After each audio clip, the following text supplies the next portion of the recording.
Welcome, ladies and gentlemen, I am SocioPsycho and this is Mob Reviews, and today we're going to take a look at Hatred. This is created by Destructive Creations, and it's a top Downish third-person shoot-'em-up action dark theme psychotic game. How well does it actually handle? And that's what we are here to answer today. And we will begin in the options menu. Now the options menu is a lot larger than I expected when I went into this game, which I am very pleased to see. You have a large berth of screen resolutions, even though the in-game graphic styling is depicted a way to really make you feel on edge or uncomfortable or make the game have a much darker tone. The shadows and texture qualities and the effective qualities that they have in this game really help propel the exact atmosphere they were going for to make the player feel uneasy or distasteful at times upon what is going on. Now it also has the option to raise the frame rate to 144, which is definitely appreciated. I've been running it at 60 frames per second with no tearing, clipping, crashing, or any performance issues of any sort. The music and voice effects, as well as the weapon effects in this game, are pivotal to there being the correct amount of atmospheric horror in this game. The music really helps set the tone throughout the experience to propel a sort of uncomfortable or unease feeling, whether you're trying to survive or just massacring. The voice effects of the people screaming really helps add to this whole fruition, all individual sound sliders, so you can adjust for your own preference if one becomes an issue. The controls are all very simple and easily rebinded with no problem. I've not had any issues with confusion upon what you use, and it was all very well laid out in the interface, as you can see. And then you have your basic gameplay options, multiple languages, subtitles, and a few other issues such as Are You Drunk?, which is exhilarating, but more importantly the crosshair types. There are various of different crosshair types, as well as the coloring and the size of those crosshairs. So this is really nice because it helps prevent you from losing your crosshair in the chaoticness of what's going on in the game. So that definitely is appreciated. It's something that you rarely see in games nowadays, and it's something, unfortunately, even in most FPSs, you don't even see the option of nowadays. So when we jump into the game, the first thing we're going to look at is story. Now, when it comes to the story, the game is actually pretty fast. You have 7 levels throughout the game, which will take the average player between 4 and 5 hours, give or take, depending on how methodical you are in doing every little thing of side mission orientation. If you do complete the game and you're feeling like you want more content and the original few levels do not do it for you, they have a survival mode, which is definitely appreciated. A continuation of enemies which will rampage down upon you, and you play as different characters in the aftermath of the story of Hatred itself. You have 3 base characters to select from, which really just have minor nuances. It's not like you really have an in-depth character analysis of any of the characters in this game. And so when it comes to these different characters, as you progress through the different levels and the better you do, your rank will increase, and you'll be able to slot more weapons, have different perks as your military rank increases. As you can see, rank 8, 9, 10, and it keeps going. So if you want to continuously play, you do have an area where it does sort of respect your time in the sense that it has plenty of content in the manner of getting the most out of your money for your purchase. When we go into new game here, you can see there is a wide berth of difficulty modes, from your easiest being story mode to your hardest being insane. These 5 different availabilities, as well as the option to turn tutorial on or off, which is appreciated. When I went through, I played it on hard, and it definitely did feel hard. So if you have a desire to play on an easier setting or a more intense setting, this game definitely excels at giving the player a goal of replayability and something to shoot for. It doesn't hold your hand in the sense of forgiveness. The story itself is really non-existent. You are just a fellow citizen like anybody else, but you've had enough. You're fed up with society, and you decide to go on a killing rampage to the death. that's pretty much it. The reason this game is classified as really a darker theme is because they don't hold back. There's no comedy, there's no satire, there's nothing like that. It is pure bloodshed. You go out with the single-minded purpose of causing as much pain and death as you possibly can, with no remorse whatsoever until you die. It's not exactly the type of story that you are able to really throw yourself in or immerse or truly understand without any build-up as to why he became this way. And doing that is not necessarily a negative thing. From a story point aspect, it's poor storytelling because you can't relate to the character, because you don't really know what happened in his life. If the game was about where you play at a supermarket and you're a cashier, and every day you have to deal with annoying people and be yelled at every single day, and you go home every night to a shitty apartment, and one day you just say enough is enough, at least there you have some relatability. But here, the character is so engulfed in anger and rage and hatred upon a world where he feels society has failed him, that it hasn't lived up to what it's supposed to, and everybody in it is weak and pathetic for allowing it to be such. His response is to burn it all, to kill it all, destroy it all. It's not exactly something that can easily be related to. Where this character is in the actions and decisions that he takes in this game are not actions that you can really say, oh wow, yeah, I remember when this one person got me so upset and I just wanted to rip them apart. Perhaps it starts like that. But once you take that life, then it's the thrill, then it's the adrenaline and the power, the surge, the hunt. And unless you've killed people in your life, you can't really understand the desires that he has to continue this fruition of blood. There is no pulling back for him. There is no religious undertone of, well, my God is telling me to do this. It is just pure anger, but not directed at the player. The player is the one who controls him. Where do you go? Who do you kill? Complete the missions. The horror that people may experience, the distaste that they have for this game, doesn't come from the game being loud at them, but by the player not being able to stop what is happening. And in some ways, they feel perhaps that they are contributing to a cycle of violence. The entry point of distaste is what will drive a lot of people away because there's nothing to bridge the gap. From the gameplay itself, it may be interesting looking, the way you move, the way you act, and everything else. But the uncomfortability that you start out with while you go through these populous towns and regions, slaughtering anybody you come across, in the beginning really hits you hard, because you're really doing the worst of the worst to people who really can't defend themselves in the country. Of course, it does beg the question of gun control, but that's a little political and not what we're here to debate. But definitely an interesting topic, and I could definitely see this game rolling into that as a poster child.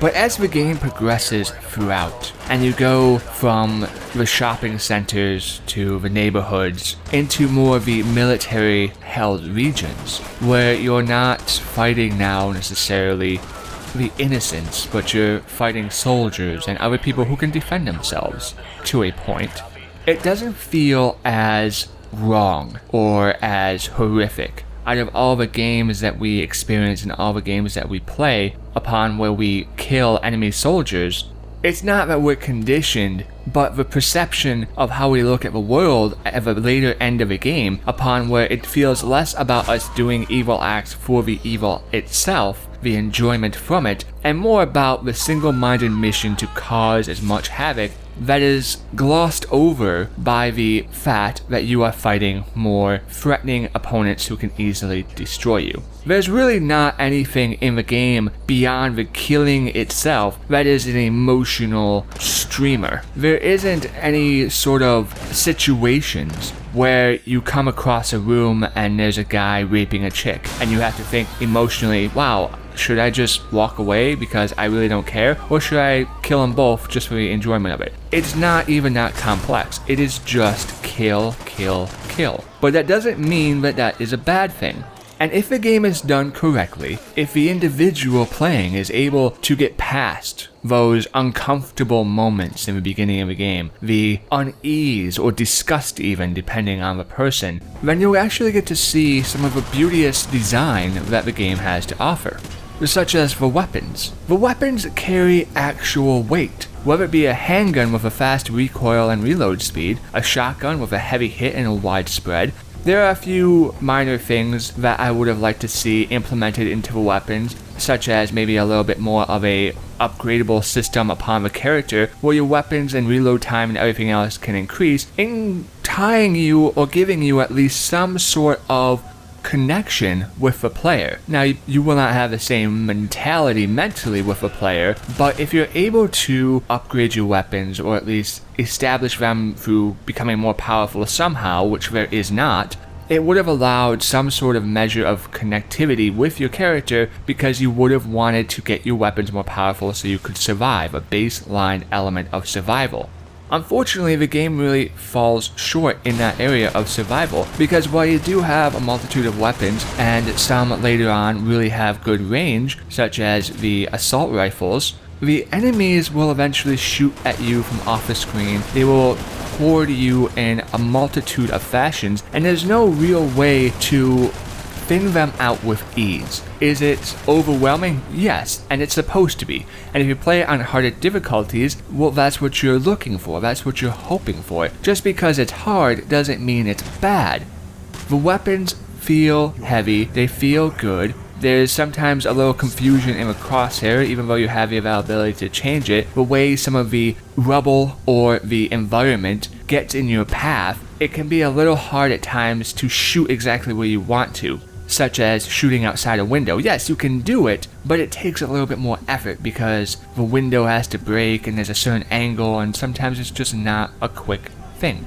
The aiming targeting system tied to the weapons is not horrible, but it's not something that is going to be your friend 100% of the time. It's probably about 80% of the time no problem, and 20% of the time it's just a small annoyance for about 5 seconds because then you move to a new location and it's no problem. Is it game breaking? No. The unfortunate element when it comes to the weapons and the lack of real expansion in the weapons is that because you are able to get overwhelmed so fast, you cannot fall back to preset up fortified locations. There are no mines or tripwires that you're able to place down to sort of lure people into a building through a doorway and they blow that up or something like that. Although there are a various of grenades, as I found that the simple hand grenade is usually what you'll end up using more times than not, as the Molotov cocktail is really not something that is any real benefit in comparison to a standard hand grenade. It's something that you would really use if you ran out of hand grenades, which is not an issue in the later end games. And the stun grenade, while it definitely has its use and it's nice to have, it's not something that, unless you're really planning for a statistical ambush style of a fight, you're really going to use that much. But it goes into the fact that your character has no capability to really upgrade, you have no connectivity with your character, and you have no skill sets that you can increase, even in the most basic of senses. There are no turrets that you can place down, and there's no real creativity in how you kill. It's just about the kill. There's no artistry in it, and that's one thing that does kind of upset me. I don't mind reckless bloodshed, but it gets old pretty fast. If you have an artistic styling to the bloodshed, then it means a little bit more. But then again, the character is on a death rampage, so you're not really going to have him being an ingenious horror of terror.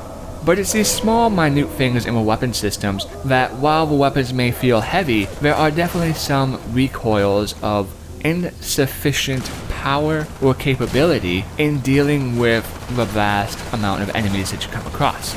Such as when you get into a turret of a vehicle, the time it takes for you to get into the vehicle and then into the turret itself is about 10 seconds. Now, if you are doing this while you have a multitude of enemies shooting at you, the vehicle and yourself will be killed before you're even able to get into a turret more times than not. This is a fair failure in the slight development of the weapons itself. Do the weapons have plenty of ammo? Did I ever feel like I was running out of ammo or I didn't have a weapon I needed? No. The world offered me the tools I needed to be the Bloodstone Killer, and I appreciate that. There was no time upon where I thought, oh no, I don't have this certain weapon, I'm doomed. No matter what weapon I took, I felt like I had enough capability if I was careful in how I moved around the map not to be at a disadvantage. Obviously having different layouts will help you in different fashions. There's really no benefit to having a rocket launcher versus a machine gun, because you can destroy vehicles with machine guns and you can carry 300 bullets in your machine gun and that will do the trick without even using that many bullets, versus firing 2 rockets or 3 rockets at the vehicle, which really doesn't help you because it's not interchangeable. If you're getting attacked by troops, you can't use that weapon as well to defend against those troops. And the changing in between the weapons can sometimes be a little confusing in the heat of battle, especially if you're trying to pick up a weapon off the ground. Is it impossible? No, but there are sometimes a little bit of a haze where it can go wrong for you. So keeping a set of weapons that you feel that works best for you is probably what you'll end up using the entire game, unfortunately, with slight variations. But the weapons would be meaningless if it didn't have a proper level design. And when we talk about level design, I'm actually quite impressed. The level design in this game is beautiful. It's large enough, it's expansive enough, and it does get the job done. There are plenty of places where you can take cover, plenty of buildings where you can run into and run out to. The areas feel like what they're supposed to. A neighborhood feels like a neighborhood with a bunch of houses, lawns, and different living situations. Downtown feels like downtown. A military base feels like a military base. They are large and expansive enough to a point where you don't feel that you are cornered. If you have 40 enemies on you when you run across the map, you don't have to worry about running into another 40 enemies. You can easily navigate your way around the map, upon which I never felt like I got lost. It was fairly straightforward due to where my directives were on the minimap, where I was, where the enemies were, and where the civilians were. One thing that is to be acknowledged in the level design is not just how expansive they were or how well crafted they were, but the fact that the majority of the environment is destructible. Now, you're not going to be destroying the second floor exactly and tumbling down an entire building as you would be in perhaps some first-person or third-person game with a complete destructive environment. But the walls, cars, buildings, many of the environmental features will allow you an access of escape or entry into buildings, really giving you that variation that you need in making the world feel chaotic or just making your own pathway, and I appreciate that. This even comes down to the civilians that are placed later on in the game, as civilians are resources. When your health gets low, the only way in the game to replenish your health is to do a execute move on a civilian, or you can actually do it on a soldier, but it's less likely to happen on a soldier or a cop because they are shooting at you.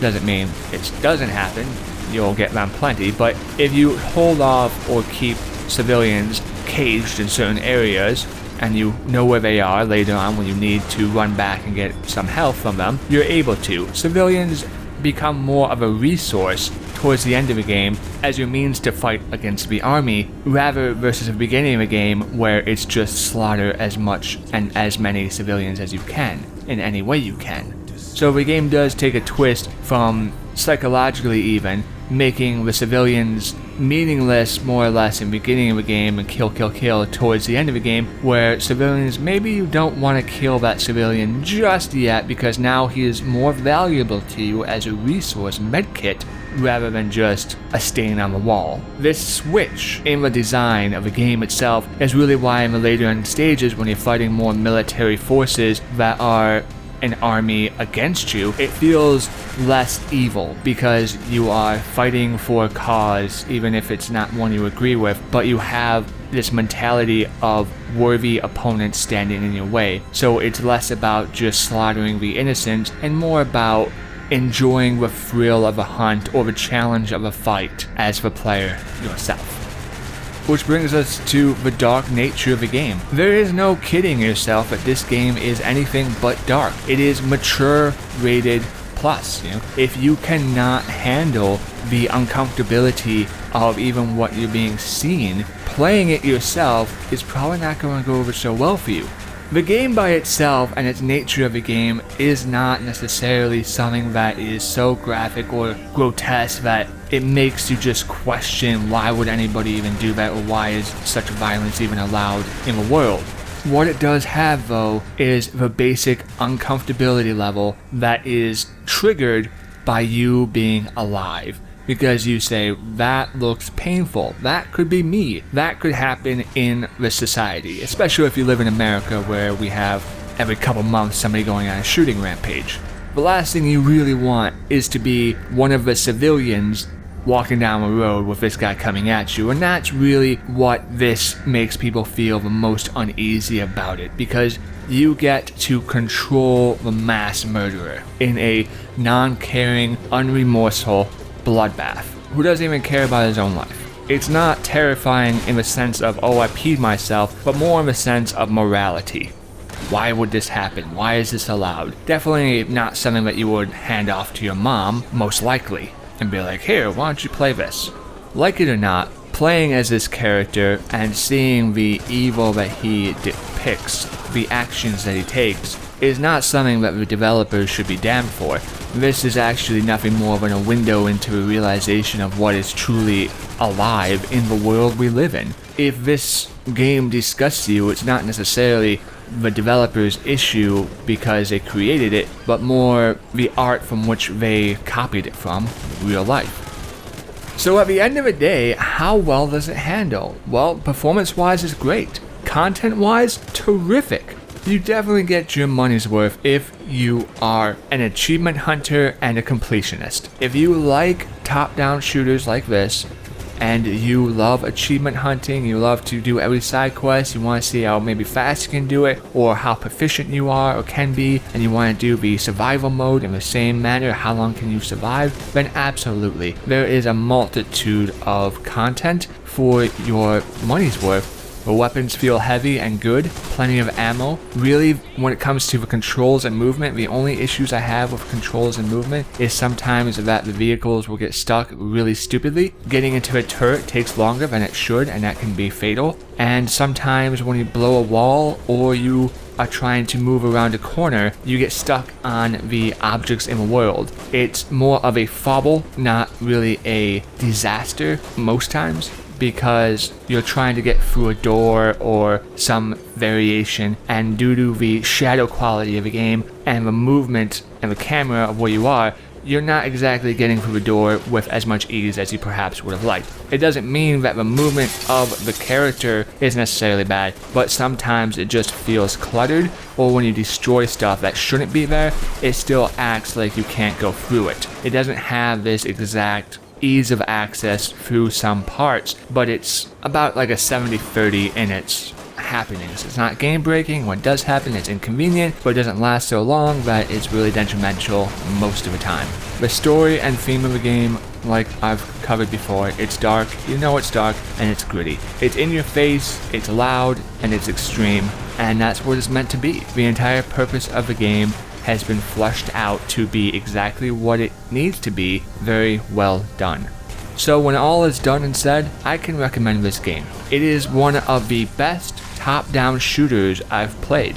The theme really is what's going to scare a lot of people off, not how it handles. How it handles and how you play, it's beautiful. It's well executed in the combat and the movements more than not. It's just the theme which will take a large gulp to get over for most.